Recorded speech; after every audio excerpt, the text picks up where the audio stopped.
Hello guys, good morning. তো আজকে অনেক দিন পর একটু বিএড কলেজ যাচ্ছি, বেশ কয়েকদিন যাওয়া হয়নি। তো আজকে যাব, একটু অ্যাপ্লিকেশন দিয়ে আসবো যে আরও কিছুদিন আসা হবে না, মায়ের শরীরটা তো অসুস্থ, আমাকে ঘরের টুকটাক কাজ করতে হয়।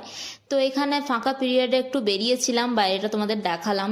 কন্টিনিউ ক্লাস করতে ভালো লাগে না, একটু মাঝখানে বেরিয়ে ঘুরে বেড়ালাম। তারপরে এখানে হচ্ছে 4টা পিরিয়ড করার পর আমি বেরিয়ে যাচ্ছি টিফিন আওয়ার্সে, বাড়ি চলে যাব। ঘরে এসে লাঞ্চ করলাম আজকে মাছ, ফুলকপি আলু তরকারি আর ভাত। এরপর হচ্ছে যে ইভিনিংয়ে চা বিস্কিট খেলাম। আর এখানে দেখো, আমি অনেকদিন পর আমার বোনকে চুলে বেনুনি বেঁধে দিয়েছি, আর ওকে দেখতে বেশ কিউট লাগছে।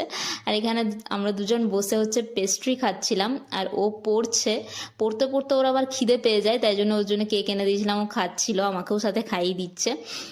তো এরপরে ডিনারটা বানিয়েছে মাসিমণি এখানে খাবার এনেও দিল। আজকে ছিল কালো কালো মুসুরির ডাল, তার সাথে রুটি আর বেগুন ভাজা। ডিনার সারলাম, দেখা হচ্ছে তোমাদের সাথে নেক্সট ব্লগে। Take care.